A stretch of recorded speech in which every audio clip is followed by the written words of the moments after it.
Message de compassion à la population de Mbujimaï, Kasaï oriental. Mesdames et messieurs de la presse, face au malheur à répétition qui nous frappe et qui pouvait être évité, comment rester insensible et se taire si ceux qui nous dirigent prenaient le temps et la peine d'écouter les cris et les avis citoyens des uns et des autres, au lieu de s'enfermer dans leur silence assourdissant, souvent dans le mépris et l'arrogance, face aux critiques constructives et républicaines, ainsi qu'aux propositions fondées, tirées des réalités de notre misérable vécu quotidien. Alors que nous pleurons encore nos frères et sœurs, sacrifiés sur l'autel de la lutte pour la liberté et l'intégrité de notre pays dans le Nord Kivu, alors que nous avions demandé, lors des événements malheureux de Mbandaka, de la base logistique du camp Kokolo, que les dépôts d'armes et de munitions installés dans les centres urbains et ou populaires soient affectés dans des sites appropriés et sécurisés loin des grandes agglomérations urbaines.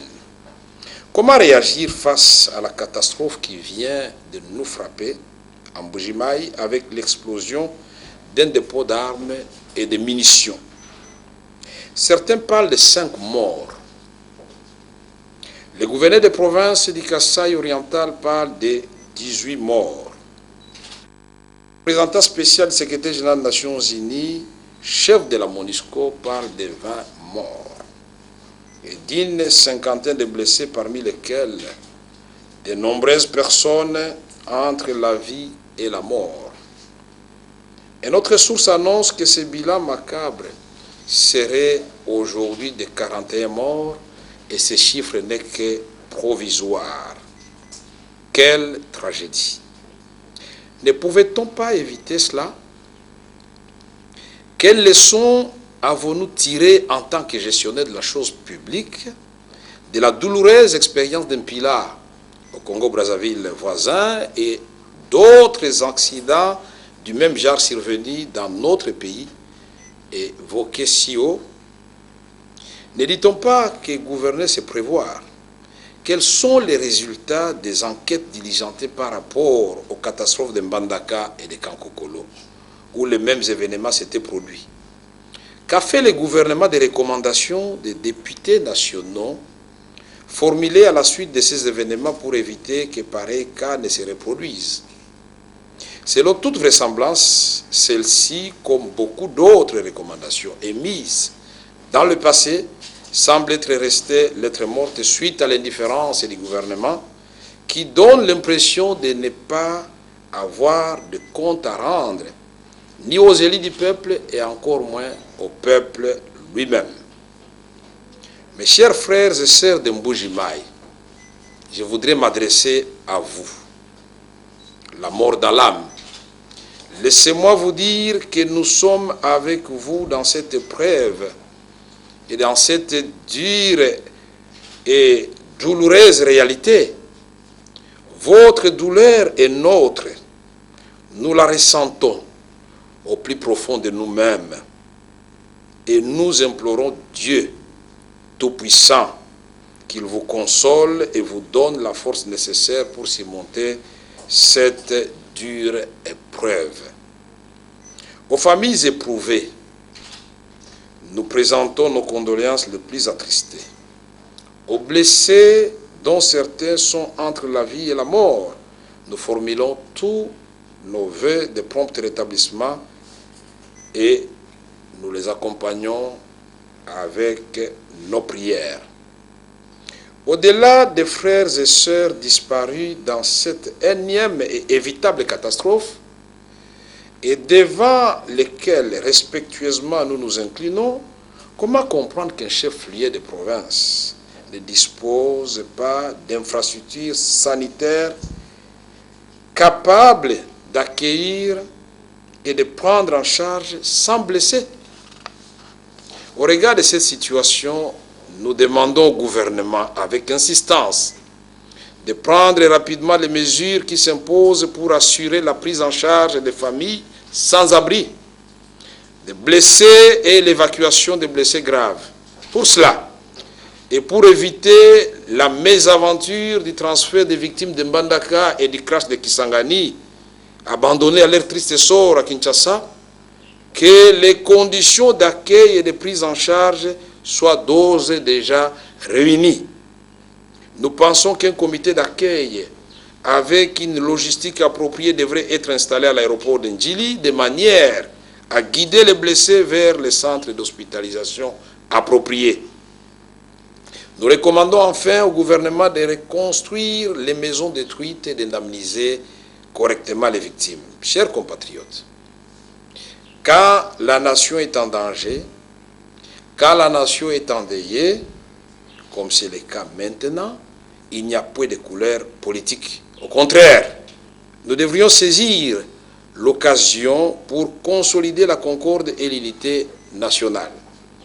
Monsieur le Président de la République, je m'adresse à présent au Président de la République, conformément à vos prérogatives constitutionnelles, vous êtes chargé de veiller à l'unité et à la concorde nationale.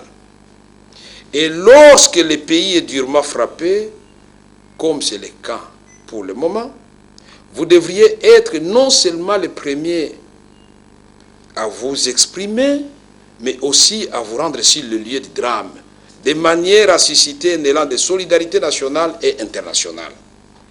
Nous saluons le fait que le ministre de la Défense soit rendu sur le lieu, mais il n'est pas le chef du gouvernement pour prendre toutes les mesures qui s'imposent et qui relèvent malheureusement de plusieurs secteurs.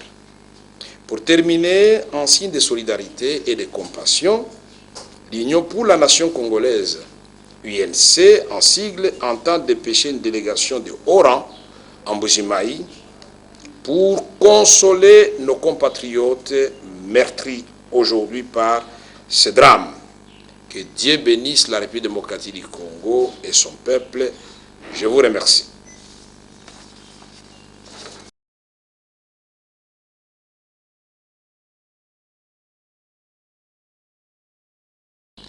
Que lelo yo bandeko ya Mbujimayi, depo oyo ya Masasi na Mandoki ezikaki baobi ekwei na ville ya Mbujimayi ebomi bato ebele. Ba misusu balobi bato mitano bakufi. Misusu balobi gouverneur provincial moko balobi 18 nde bakufi. Représentant spécial à MONUSCO alobi non tukumi balende bakufi 20. Na tukumi ne bazali na bapota ya minene yokoboma bango pe.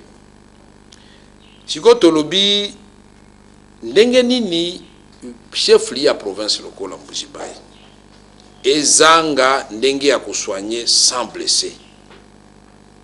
Tosengi na gouvernement azwa mikano nyonso na ba décision nyonso oyo bongami po bato tango bakoma na Kisasa eza su lokola te bato bakufaki na Mbandaka o ba zokaki na Mbandaka tango depo wana ezikaki basala comité batelengana te ndenge tango bo bato bakufaki pe bazwaki likama na avion ekoyaka na Kisangani. À partir de l'aéroport, Bisa, Bazwa Mouton en charge, ti la place pour qu'il ne soigne. Peto lobby, o est commis pour Nanini, alors que ba député, si basalaka ba recommandation. N'enquête salamaka na Mbandaka, n'enquête salamaka na Kankokolo. Pour Nanini, ba mesure wana gouvernement a salé la kiangote. Peto bakisi, Brazzaville a wanampila, to monaki, likamangope komaki. Et au cas où pesa biso pe mayele poto ye baketo ki obomba lisusu Mandoki na ba dépôt ya ba milition na kati ya ville. To sengi na gouvernement zo mesure nyonso po ba soigner bato o ba ko soigner wana Mbujimayi te baya na Kisasa. To sengi pe na gouvernement atonga bandako ya bato pe azongi sela bato mai nyonso babungisaki. To lobi na bandeko ya Mbujimayi maloba ezangi biso po na ko consoler bino. Kaka Nzambe oya bolingo yende akopesa bino makasi po bolekisa mikolo ya pasi bozanango. Mais biso pe losambo pe makanisi epa na bino miso epa ya nkolo. Tolobi na président de la République na constitution balobi pe zali bongo yondo zali garant ya bomo ya Congo. Yondo zali garant ya kimia na kati ya Congo. Soki makambo netu komi biso na mbujima ifo zala mutu ya liboso ya koloba. Puisque soko lobi bato nyonso bakoyeba tala direction fotolanda yango yo. Pe foza mutu ya liboso ya kokoma esika likama. Poso okomi pe olobi ekobenda pe ba Congolais mususu, ekobenda pe bato ya libanda baya kosalisa bato ya mbujimai. Na baninga nyonso basaka politique pe société civile tolobi we ezali occasion poto sangana, puisque na tango apasi tokomaka pe mutu moko poto lutter contre pasiwana. Nzambe abatela Congo na biso, apesango makasi na peuple na biso ya mbujimai na peuple congolais nyonso. Tubamba nunkweu bana betu bambuka sai tulibamanye lelo lutatu la bunyi bwa lubingoma byashibe bana betu mbujimai. Tulibamba ne accident uvu mwenzi ka mumbandaka mwenzi ka kabidimbu Kinshasa mukanko kolo. Tulibebeja gouvernement wetu ndubenza chinganyi ni ma recommandation à Assemblée nationale. Boachini gouvernement wetu que nous voit ma recommandation wa ba député benda. Tudibambila bana betu ni ba mamuni batatu. Tudusambila bwenyoso tudibamba ni babunyi mbafwa. Bakuabo batapika mputa. Tudiba lomba gouvernement wetu ba bantu abo balomu Kinshasa. Bavabo mu Kinshasa ku aéroport wandeka wanjili babanga en charge bwa ya mu hôpital. Bwa tudiba manya bwa batu wane accident wa mbandaka ni wa Kisangani batu wafika mu Kinshasa bashala ku aéroport wanjili. Tuli tusambila nzambe wetu mvili mukulu abeneshe bana bonso ba mukasai oriental ba mamuni batatu. Tuli bambila Joseph Kabila président wa république yeye uvwa wa kwakula kompala kwa bantu bonso ni kuya kumbujimai. Yeye mwakula yeye muya kumbujimai bantu bakwabo badiba ya kumbujimai badiba ya kuambulisha bana ba mumbujimai le uliweu mibake na kukabilito hôpital mufwa bintu byonso bifo mumbujimai. Tutambila ni nzambe abeneshe Kongo wetu ni bana bonso ba mumbujimai. Betu beketu babubu ya iyo vandaka kilumbu ya yambisamu na bampangi na betu ya mbujimai. Depo ya Masasi yobefwa bantu mingi na mbujimai. Betu ke yuvula gouvernement na betu. Betu vanda na accident bonso ya mbujimai ina na mbandaka na kankukolo. Ba député na betu kusala ba recommandation mekwenda wapi yoke na maboko ya nani sa mnengi gouvernement na betu ke waka ba recommandation ya ba député V bubu yai sa mnengi gouvernement na betu mbujimai capitale ya Kasa Oriental hôpital kelve sa muna kuswanye sans blessé ya pamba betu ke tuba bantu na bata kuisa na Kinshasa kuisa Kinshasa na problème V mais betu ke zaba para batuku poisa kana Kinshasa katukana mbandaka na Kisangani bova na aéroport anjili yankaka bova ndazaba bota kwenda wapi na hospitali inki wapi docteur yoke mpashi betu ke tuba président Kabila constitution na betu ngeke citoyen mbote ya tete ngefetu kwenda na Kasai ngefetu tuba sambu ina yota bika solidarité yota nata solidarité na ba Congolais ankaka na bantu ya Nganda nzambe na beto avanda na beno na mbujimai avanda na peuple congolais ya mvimba. Tunasema kwa ndugu wote wa Swahili leo tuko na tabu sana, tunapoteza batu ya mingi mbujimai. Depo ya Masasi inalungula inaua batu ya mingi. Wengine wanasema ni watu 5 wanakufa, gouverneur wa Kasai anasema ni watu 18, representant wa MONUSCO Martin Kobler mnaonyesha mfamia ngambo ya ya este kule anasema watu 12 na wengine wanalumia.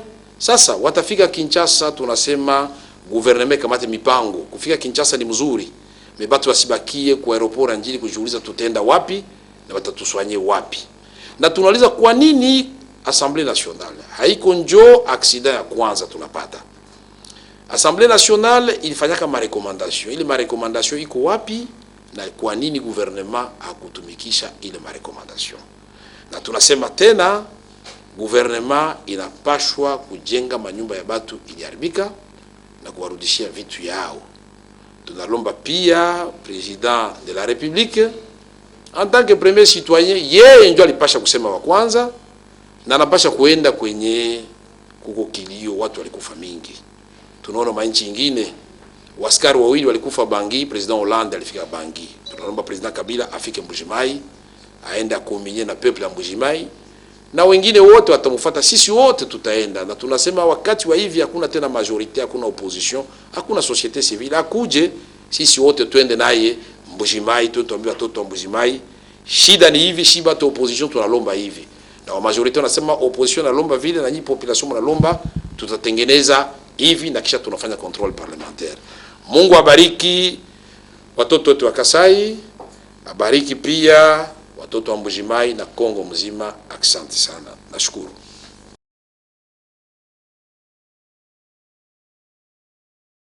Voilà, président Izandeko Flavien et Michoto Kundola, BRT Africa. Motu neza moko meza na sous question. Motu na liboso ezali, disons motu neza boy. Président Vital Kamerhe, est-ce que lelo est actualité?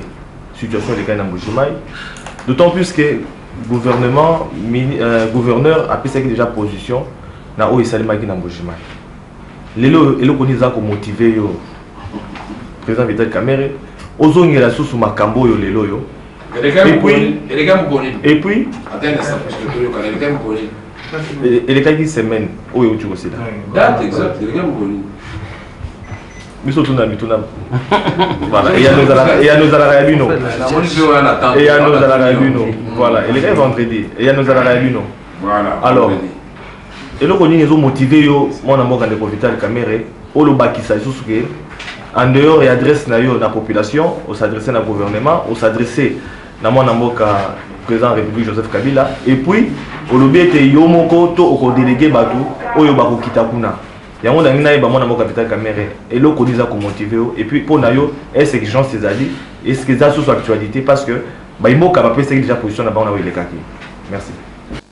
Non, merci Ndeko Flavien Motuna Nayo et Zali Motuna oyo ko pesa biso to éclairer opinion na kasi mosala journaliste ça bongo na bi ki na sia motema na yo oyebi ke ezali actualité donc seulement vendredi l'autre dimanche ezali actualité monene so bato bakufi d'ailleurs matanga monsieur sala kaina ne gouverneur à province yemoko lobi 5 personnes il y a baki 18 personnes bakufi bon ba lobaki liboso na otanga bakomo na moto baki 5 heureusement gouverneur aye ko loba non eza 5 te ngamo na za sur place ballon na ko kosaté ezali 18 le pauvre a kosaki pété puisqu'il va blessé pe bazalaki. Tango Martin Kobler Koloba et c'est comme qui 20. Peto qui dit solo que tango assisté Koloba et comme qui déjà 21. Toi Koloba nyon sauté. Nan to vérifier oyo ya soukate puisque ba tu ebisa biso ba to manda que ba tongo ba kufi ba komi déjà 41. Mais to Koloba ngote tant que to vérifier té ba blessé grave basali. Donc moni que zali drame.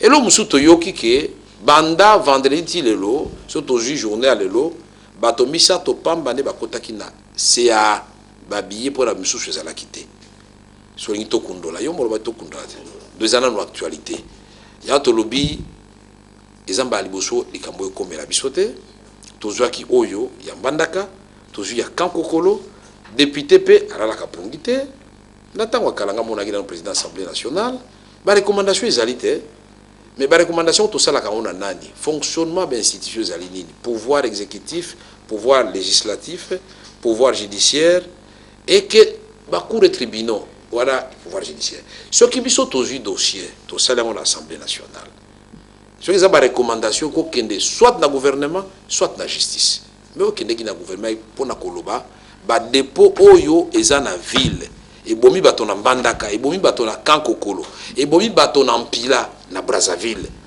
Bolongola yango. Ce basi babandi kolongola bakoyebisa biso. Mais biso tozomona kaka devant les faits, puisqu'on est salami na kati ya ville, c'est que balongoli yango te. Totuni pona nini tuka ko éviter le kwana. To bakisi lisusu. Président de la République azali citoyen normal te. Eza fonction moko eza na mythe. Ya on a la constitution balobi le président le garant de l'unité nationale, de l'intégrité. Ya on a le baga oui ko trahir te. Ya zali garant ya concorde nationale, ya paix, ya biloko belé. C'est-à-dire yeso qui a lobby. Maloba na ye ce qui est bimi na ba donné au ezaki na terrain d'abord un et ko calmer bateau. Deux bato bakoyeba ah nzele photo landa eloko basengi yango yo bato tout bakoya puisque tango ndako eza kozika opposition na majorité et bomba na kanano to tiango na pembeni biso nyonso to sangisi makasi na biso tozo sala politique te to ngito salisa population na biso yami balé to lobby eloko boye président fois comment il n'est jamais trop tard pour bien faire il faut comment na mbuzimai bato bakufi bana Kasai pe baye bake non so yepa biso makambo ezali yepe akomaka ya bakata katanga salemaki akendeki na Lubumbashi batomona kiango ba libérer Goma akei Goma ba moni yango et so akei kuna te bako silika bako bate donc biso awa biso nde nini yango donc il faut ezala ndenge wana ko ponate faut qu'il ne place nyonso so pe alingi opposition société civile antonio soto kende longo to kende to boité ba occasion aboyer de tango ba grands hommes ba botamaka de Gaulle abotamaki na tango aboya bengi ba français to sangana kutu tango alingi asabitumba bino na besoin ya général tel balbia na prison non pour les besoins de la cause ya nation bo mise na prison aya to bunda donc nakanisia wa soto koti susu adversaire nanga fulani ennemi nanga fulani to kotika bana mbujima bazokufa pamba. Merci beaucoup. Voilà, président ba congolais bazali kozela oyo koleka oyo uti koloba sikoyo parce que eloko esalimi na mbujimali tolingi toyeba selon yo mwana mboka Vital Kamerhe président ya UNC ancien président ya Assemblée nationale na makambo msusu eloko nini esalimi na mbujimali est-ce que za kakendenge ba koloba est-ce que ezali sabotage to eza signe moko boye to makambu ekokani na makambu ya mpila na Brazzaville ya mibale président lelo mbujimai bien que tozomona balu bebele ba ya mbujimai bazovimba na Kinshasa mais mbujimai ezali kokufa hôpital ezate bana bazokufa libanda morgue ezalaka te mais bango bazoloba français awa na Kinshasa miba ekufa nango bien que ba gouverneur ba ko salaka ba concurrence ya ndenge ba komina ba molo lokola ba gouverneur mususu na lingina yeba abandon oyo ya Kasai oriental en général ya Grand Kasai en général et puis ya ville ya Mbujimai en particulier eza pona nini est-ce que c'est parce que eza parmi ba province ba considéraka comme fief ya opposition ou bien eza nelo comme sous na sima lelo après ba catastrophe wane uti ko salim il faut ba me ba tubaya na Kinshasa na Mbujimai hôpital Bobila ezalaka na matériel na équipement nyonso tout bien que toloba ke Mobutu yende démon mais atika quand même bonzola hôpital ya bonzola ezalaka na ba matériel nyonso tout lelo Mbujimai comme mouroir bisika batu bakufa il faut mutu po aspirine azo avion comme awa ni nango ezali koleka na lingi que okoka ko expliquer ba congolais o ba kozela po ni ezali koleka. Merci beaucoup ndeko Elezer na question na yo obike mutuna nanga pe na bana ko mituna ngo pe tozana ba réponse yeba Mbujimai ngana tanga na EDAP Mulemba école d'application ya Mbujimai eza pe occasion pour na ba master mso diaspora o ba mona ngai ke na tanga soki wapi soki na mboka nini na tanga na EDAP école d'application ya Mbujimai na EDAP tozali promotion ya 1980 eza komi komisate mais ba o ba yebi neti Pierre pe tanga ki na Mbujimai Pierre Kangudi pe tanga la section littéraire na section scientifique nazaki premier à des Kasai nyonso na examen d'état na omi komisate et les airs au Kenolbao a mis comicité donc na yebi côté na malamu mais tant wana sokozo le kana quartier mi bezaka sur la pomme de terre na ba beurre miba mutu nyonso rêve ne ezalaki so na 6 classe nakosala mine na polytechnique na Lubumbashi pona koma ingénieur ya miba mutu kandako automatique mais biba babi Mbujima capitale mondiale ya diamant mon frère mais capitale mondiale ya misère. Est-ce que yebi ke na ba semaine de l'équipe ba bomi bana pona ko boto na ba bidon ya mai Mbujima a fait 3 semaines mai za la kate na Dakar et salaika mikolomi balé maki salaika obligé zonga tolobi ba bomi ba créer 5000 ba bomi 5000 ba créer loko mususu président kende ko inaugurer ngo la fois passée surtout kanisa ya KI voyage au kende ko visiter ba Mbujima zo kende ko inaugurer société moko tobi kombo na ngo maramute ya monsieur Dan Getler ba ko inaugurer ngo alors Mbujima mbongo ezolongwa ezosala ba milliardaire yozo attaquer baluba pe bazokufa wa alemba yana abanda kotuna nga bato na réunion soki ndenge ndako pa na ye kolanda munene te ezali baluba nde faut bakamba Mbujima te ozoloba on dirait chaque province mutu ekolo na ekolo akendo kamba pa na ngo bokabola Congo ndeko ngai les ministres aux ministres à travaux publics aux ministres à Katanga te ozali pe ministre ya Kasa Oriental ozali pe ministre ya Bakongo so ozali ministre à défense ndenge ministre asali to féliciter ye azali pe ministre à défense ya Mbujima donc ezali likambona te bonzola ezalaki basonaka na bonzola bia solo clinique ya miba mais bato anda ko longwa na bamboka musuba na clinique ya miba puisque ya kipoto neti clinique ya Jekamine yango pese kufi et donc hôpital Bobila dawa ngana zaki tamba inaugura kiango mais biloko la nyonso tikali ba ruine ya histoire tala résultat ya révolution ya modernité yango wana donc ce qui bato za ko yebisa président de la République to moni ba taux de croissance ya 8,5%. Yé moko akenomita la Mbujima ya komona ke taux de croissance yango en même temps na etali pauvreté ezali ya moins 20%. Dans un mona qui ça peut même chose.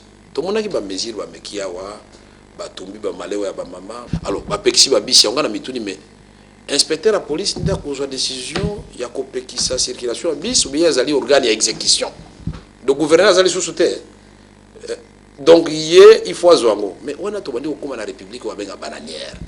De makambo belezo tambola malamu na mboka te to telema lokola mutu moko devant catastrophe ezaka na Mbujima ite ville na biso ko pays comme sinistré to sambisa mayele place moko nalandaki président ya Madagascar oya gagné ya lobité mboka na biso za na tango ya union sacrée nalandi tipo ya opposition alors biso to sala opposition républicaine ya ko finga présidente ya ko finga gouvernement te mais poto tonga mboka na biso mais constitution na biso pe et puis ça biso ba occasion là bala bazo bloquer ngo donc mayele utaka côté moko te photo sangisa mayele to kende liboso donc to lobi ndeko éléger o salemi na Mbujima et ko salema pe place mususu et salema déjà na Bandaka et salema na Kisasa to zelate salema sikoyo na ba ville mususu poto zo mayele yango to sengi na gouvernement bazo a mesure ko kisikoyo na o mususu o etali kake o etali